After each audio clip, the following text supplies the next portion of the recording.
get empowered. Inspiring, motivating, empowering. This is the Bev Smith Show. This is the Bev Smith Show on the Empowerment Radio Network.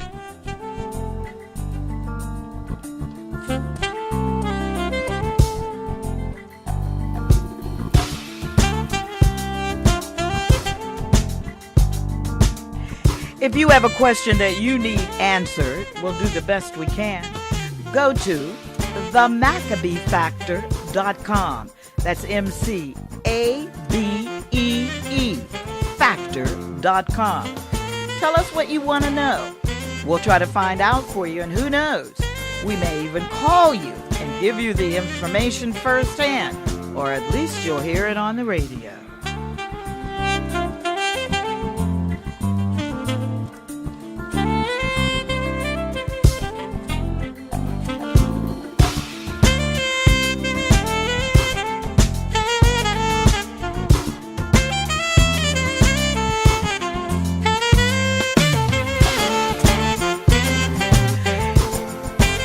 Attorney Cheryl and Charlene. Charlene, were you making a point, or Cheryl, were you making a point before we go to the SCLC? Well, Attorney, this is Attorney Cheryl. I was making the point. The point I was making is that you really need to keep a diary of what goes on, because you would be surprised how that's going to come in handy down the road. And also, I feel so strongly about this.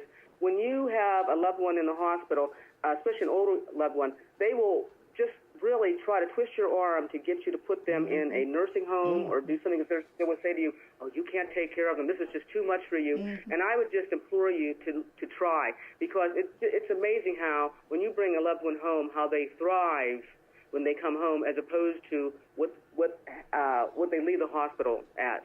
And I know my father has, every day he just gets better and better. And matter of fact, we were really concerned about that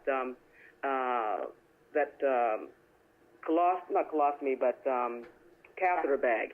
And I had thought when he was coming home that the catheter was out. They said, oh, no, and they do this very matter-of-factly. Oh, no, we just put it back in because we didn't think it was working right. And I'm like, put it back in? I said, well, how am I going to take care of it when you get home? They said, oh, we'll show you. They gave me a 10-minute lesson on how to change catheters and clean catheters and all that. And I was so overwhelmed. I was like, my head was spinning as I was driving away from the hospital. But I thought, you know what, I'm going to do this. I'm going to do this. And I'm so glad I did, because I know they thought that a 100-year-old man would never be able to get a catheter bag out of him. But we were able to wean him off that catheter bag, and it's just been, it's so rewarding.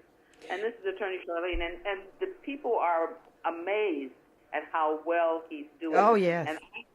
And I know the reason he's doing that well is because he's here, and we take care of him, and we love and we nourish him, and we do things with him, for him, and he does things with us. And I'll make one last statement. He is doing so well that the first time we took him back to the doctor, his doctor actually came out into the parking lot and watched him on the walker coming across the parking lot to the door, and the doctor could not believe it, because when he left there, he was flat on his back and, could hardly move.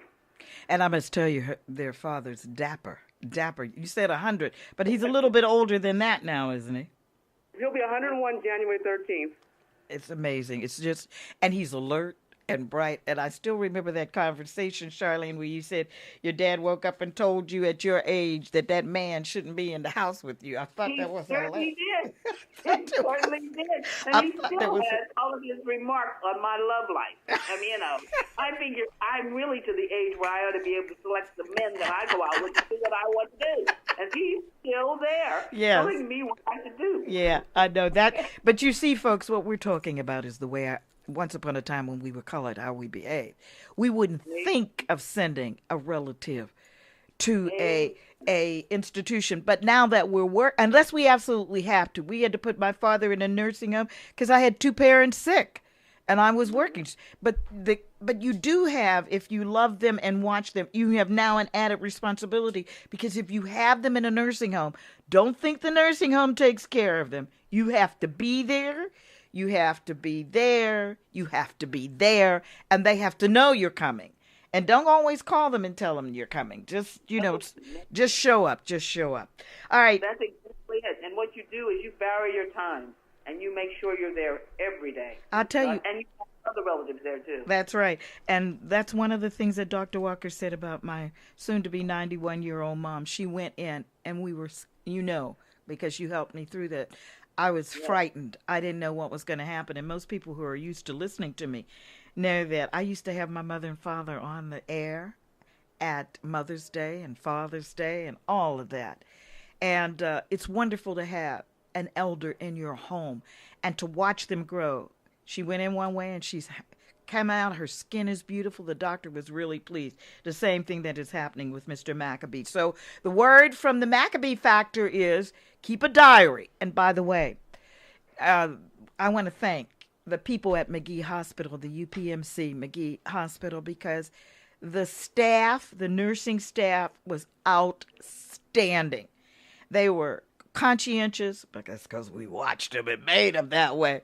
And they were really just a joy to keep around my mom. And even if we couldn't be there all night long, like I used to stay there, they would say, don't worry, go home and we'll call you. Well, 3 o'clock in the morning, there's nothing else you can do. But go home and we'll get in touch with you. So I want to thank them right now, because it's good to establish a relationship with the folks at the hospital, right, ladies? Oh, it certainly is. Yes. It certainly is. All right. Now, 2 weeks ago, we were talking about the Southern Christian Leadership Conference. A month ago, we introduced the audience to the new team at the Southern Christian Leadership Conference. Everyone knows that the original Southern Christian Leadership Conference after Charlie Still had some problems. Charlie Still took it to its consistency with money and everything. And then whoever came along afterward, the allegations are there was mismanagement, criminal activities, and the like, and it split the board apart. We told the story. We invited our friends, the McAbees, to join us while we talked to the SCLC, and we ended up volunteering you guys to help them. Bring us up to date. Well, at this point, they're going to have a status conference with the judge on October 19th in 2012, and there they will find out what the details are on the litigation that they are pursuing at this time. What I am really sorry to say is that one of the ministers that was on the show, Reverend Keith Johnson, has passed away.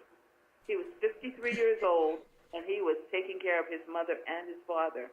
And at 6 o'clock in the morning, he was tweeting, and at 7 o'clock, he had passed away. And when I heard that, I was just devastated. But he had started a dialogue between the two sides, and they were to the point where they were thinking about whether or not anything was going to happen so that they could ameliorate this whole situation and stop what was going on. But he died. And I was really shocked because he and I got along so well. He was so enthusiastic, and he told me, I want to see the King family reunited. And I want to see the Southern Christian Leadership Conference return to what it was, a premier civil rights organization. And we just send out our love and affection to the SCLC family and to the daughter and son of Dr. King's sister, Christine, because they just worked so closely with him. And we didn't find out till late. And when you told me this afternoon, I could not believe it. I just could not believe it. When I found it out, I couldn't believe it either, because he was such a joy on that phone. Yes. And he was such a joy just to talk to. And when I found out he passed away, I could not believe it. And I, as we had said previously, I really believe it was stress, because when you have 2 members of your family, tell me about it, that are ill, and I know, Bev, that you understand that. Yes. It's very difficult, because I know what Attorney Cheryl and I had gone through, and we had 1 member of our family that was ill. And I can tell you with 2, and you're the only one, but that's a show.